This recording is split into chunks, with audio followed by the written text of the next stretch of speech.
Assalamualaikum warahmatullahi wabarakatuh. Selamat pagi anak-anak. Hari ini adalah hari Kamis, di mana kita hari ini akan membahas tentang tema 3, subtema 1, pembelajaran yang kedua. Sekarang, sebelum mulai pembelajaran, silahkan berdoa dulu. Kemudian, setelah berdoa, siapkan buku tulis kalian, dan kalian bisa mencatat hal-hal yang penting. Silahkan berdoa awal pelajaran. Abata. Berdoa selesai. Di pembelajaran 2, hari ini kita akan mengamati benda. Benda terbuat dari berbagai bahan dasar. Nah, mari kita pelajari bahan pembentuk benda. Yang pertama, kita lihat benda terbuat dari kayu. Nah, sebutkan bahan untuk membuat pensil. Nah, tepat sekali. Pensil terbuat dari kayu. Di sekitarmu banyak sekali benda yang terbuat dari kayu. Beberapa di antaranya adalah meja, kursi, dan lemari. Kayu juga digunakan untuk membuat benda kerajinan, misalnya patung dan figura. Kayu adalah bagian dari pohon. Untuk memperoleh kayu, kita harus menebang pohon, kemudian mengambil bagian batang untuk diolah menjadi berbagai macam benda. Perubahan dari batang kayu menjadi benda-benda tersebut melalui proses yang berbeda-beda. Pertama-tama, batang pohon ditebang. Batang pohon yang telah ditebang disebut kayu gelondongan atau kayu log. Kemudian log dikirim ke pabrik atau pusat-pusat penggergajian. Pengiriman log melalui angkutan khusus seperti truk melalui darat ya, atau kapal ketika melalui sungai. Setelah itu log dipotong-potong sesuai keperluan. Untuk menghindari jamur dan serangga yang dapat menyerang kayu, maka kayu tersebut perlu dikeringkan. Caranya gampang, hanya dengan dijemur. Kayu dijemur sekitar 2 hingga 4 minggu. Setelah dijemur, kayu siap diolah sesuai dengan keperluan kita. Kayu dapat dipilih menjadi bahan dasar benda. Mengapa? Karena kayu mempunyai banyak keunggulan. Keunggulan kayu antara lain mudah dibentuk. Beberapa benda yang terbuat dari kayu jati dapat bertahan sampai puluhan bahkan ratusan tahun. Kelemahan benda berbahan kayu adalah tidak tahan api, sehingga mudah terbakar. Namun, ada beberapa jenis kayu yang mudah terserang rayap atau serangga lainnya. Nah, setelah kalian tadi mendengarkan penjelasan tentang kayu, nah ini ada beberapa pertanyaan, kemudian kalian jawab. Ingat, jawabannya tidak perlu difoto maupun dikirimkan. Cukup ditulis di buku tulis tema kalian. Nanti pada saat home visit akan langsung dinilai oleh Pak Guru. Paham, nggih?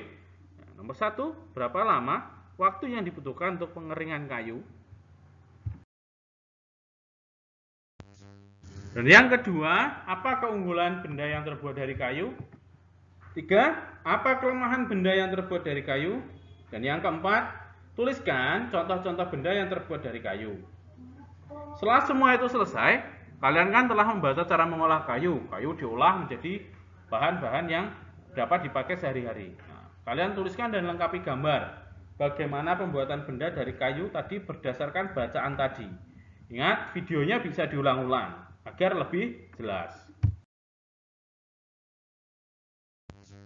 Setelah kalian tulis dan gambarkan, sekarang coba kalian amati. Nama bendanya apa, kemudian kalian tulis kegunaan bendanya apa. Ingat, tidak usah dikirim. Hanya ditulis di buku tema saja, nanti akan dinilai pada saat home visit.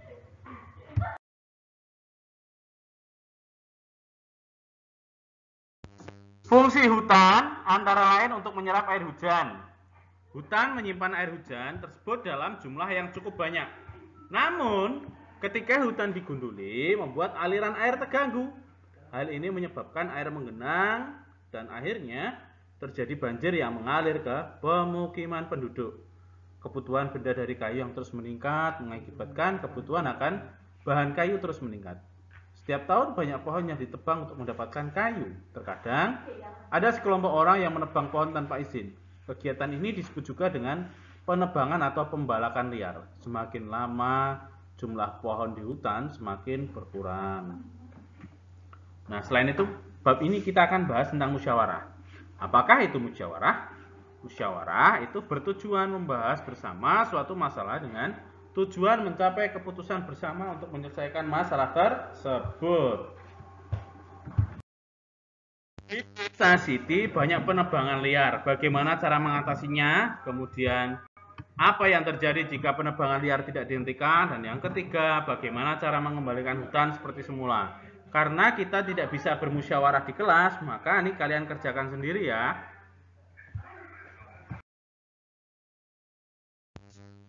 Nah, yang ini tidak perlu dikerjakan ya, karena kita tadi tidak melaksanakan musyawarah, hanya dikerjakan sendiri-sendiri.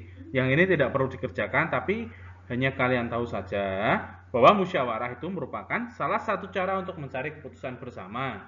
Apa yang terjadi jika keputusan langsung diambil tanpa musyawarah? Nah, itu nanti kita akan mendapatkan suatu kericuhan ya, karena tidak ada kesepakatan bersama, tetapi langsung diputuskan saja. Tidak hanya digunakan sebagai bahan baku untuk membuat meja, kursi, ataupun benda kerajinan. Kayu juga dapat digunakan untuk perlengkapan olahraga seperti permainan bola kayu. Pada permainan bola kayu, perlengkapan yang digunakan adalah bola dan pemukul. Bola dan pemukulnya juga terbuat dari kayu. Pemain harus memukul bola menuju ke gawang kecil. Gawang kecil juga terbuat dari kayu. Nah, itu kita bisa lakukan di sekolah. Kalau di rumah kalian tidak perlu untuk membuat seperti itu, nggih. Ini hanya sebagai pengetahuan kalian saja. Ini adalah gerakan dasar melempar dan menangkap bola. Kalian lihat saja, nggih. Tidak usah dipraktekkan. Nanti praktek bersama Pak Danang Triatmojo pada waktu pelajaran olahraga. Kombinasi melempar dan menangkap bola. Itu harus bisa dilakukan oleh 2 orang. Kalau di rumah hanya sendiri ya tidak usah dilakukan, tidak perlu memaksakan untuk dilakukan.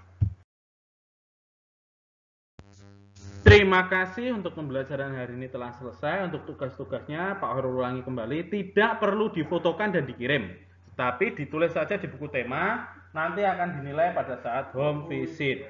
Tetap selalu jaga protokol kesehatan kalian, sholatnya dijaga, hafalannya dijaga, selalu kirim murojaah ke Ustadz Daim, pasti akan dibaca atau didengar oleh Ustadz Daim. Terima kasih, mohon maaf jika ada kesalahan kata. Billahi taufiq wal hidayah. Wassalamualaikum warahmatullahi wabarakatuh.